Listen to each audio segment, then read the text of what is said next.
If you're looking at Marnie's Grimmsnarl after rotation and wonder how it's supposed to function without its old pieces, then this video is for you. I'm going to break down the post-rotation Grimmsnarl deck list, explaining what the deck lost, what new tools it gained, and how its game plan has shifted in the post-rotation meta. So without further ado, let's dive in. What is up, Pokemon trainers? Today I'm back featuring Marnie's Grimmsnarl. And just like the Starmie we did before, I've got two versions as well. One featuring the Dusknoir and one featuring the more traditional type. So we're heading into the Dusknoir variant now. But for those of you who are new to Marnie's Grimmsnarl is a Stage 2 Pokemon with 320 HP with a Punk Up ability, which states when you play this Pokemon from your hand to evolve one of your Pokemon during your turn, you may search your deck for up to 5 basic Dark Energy cards and attach them to any of your Marnie's Pokemon in any way you like. So you're using this ability Punk Up to charge up your own main attackers, being the Marnie's Grimmsnarl. So basically Marnie's Grimmsnarl has the same ability Charizard has, but for 5 darkness energies, and we're going to use that in combination with the Munkidori. Because the Marnie's Grimmsnarl can always attach to itself, we can manually attach a dark energy to the Munkidori. Suppose if we can take a hit on it, then we can channel over that damage, fixing some of the damage output it lacks. Because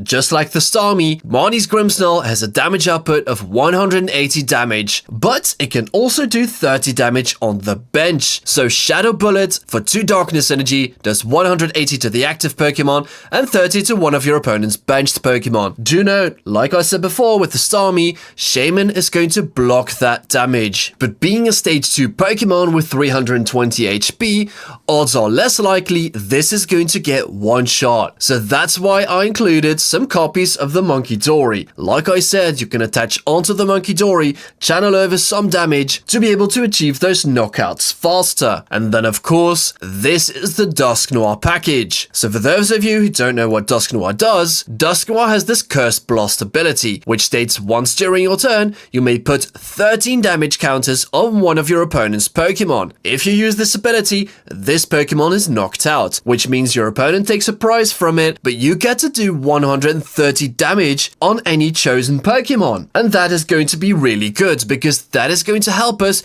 achieving more damage through the means of the Grimmsnarl. But also the previous evolution of Dusknoir helps a lot. The Dusclops has the same Curse Blast ability, but only places 5 damage counters, which is 50 damage. And 50 damage and 50 damage plus the 180 from Grimmsnarl means you can do 230. And to fix the damage output even further, I have a 1 copy of Kieran in this deck, because I think Kieran, against all those mega Pokemon out there, will really help you out a lot. Because with the puff of Dusknoir and the Marnie's Grimmsnarl attack, this Marnie's Grimmsnarl does 340 damage, being able to knock out most mega Pokemon. And of course, like before, this is a going second deck. Now, you don't have access to TM evolution anymore, you don't have those hand disruption through the means of Ino, but I've included the Budju in here because Budju will allow you to buy yourself a turn to be able to get your setup through the means of rare candy, evolving your Marnie's Impidip straight into the Grimmsnarl, or take your time, buy yourself some turns, and manually evolve into the Grimmsnarl, leaving those rare candies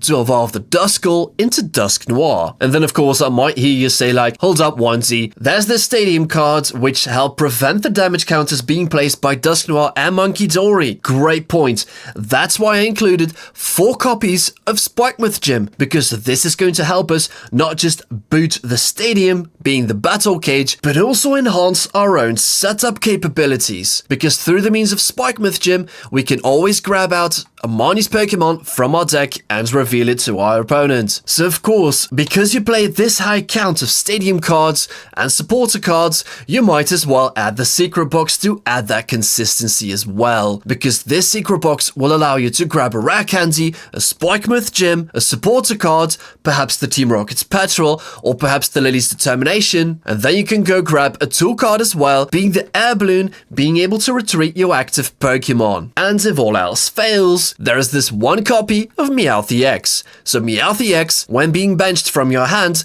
can fetch out any supporter card from your deck, whichever you need during that time, being the Kieran for more damage output, being the boss's orders to gust something up in the active spot to be able to get that easy knockout, being the Team Rocket's petrol perhaps to grab a rare candy, or maybe even the secret box, or the Lady's determination to shuffle your hand back into your deck and draw 8 new cards. Do note, you need to be on 6 prize cards, otherwise you just take 6 cards. So I wonder what you guys think of this idea with the Dusknoir package, so let me know down in the comments what you think of this Marnie's Grimmsnarl version with the Dusknoir package. And with that being said, let's dive into the second. So like I said, this is the more traditional version Grimmsnarl was being played, but I've added this one copy of the Judge to maintain that hand disruption which Marnie's Grimmsnarl was initially good at. But as you can see, this deck doesn't play the secret box, it has more basic Pokemon to work with, so I think it was nice to add the Precious Trolley, because when you go second and you play the Precious Trolley, you can fetch that out with the Team Rocket's petrol,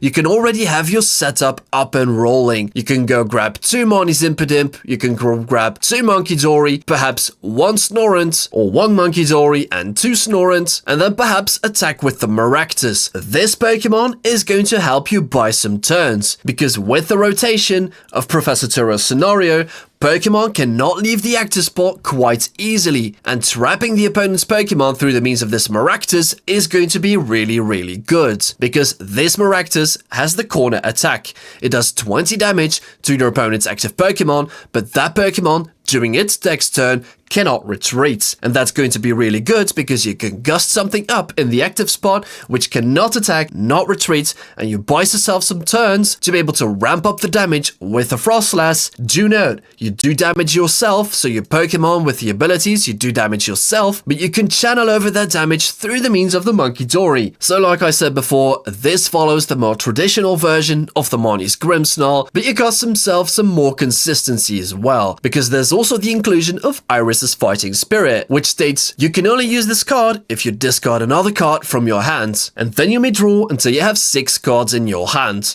This is going to be good late game as well, when you're being judged yourself, or perhaps when there's a new type of hand disruption coming out, you can use this Iris's Fighting Spirit to be able to get your 6 card hand back. Because Marnie's Grimmsnarl being a setup deck, it requires a lot of resources in hand to be able to set up your board state, and that's exactly what this list is good at as well, because it still relies on the Team Rocket's petrol engine, being able to grab out your Precious Trolley, or perhaps even the Stadium cards, or the Energy Switch, and that is also a big inclusion here, because like I said before, Marnie's Grimmsnarl EX can charge up the energies onto itself, and this time, you can choose to accelerate 3 energies to itself, and then use something like Energy Switch to accelerate to the Munkidori, and then even attach from turn to another Munkidori, or perhaps to the Maractus, being able to trap that Pokemon in the active spot. Also, this version relies a lot heavier onto the Pokepad, because unlike Ultra Ball, Pokepad is able to fetch out the Frostlass,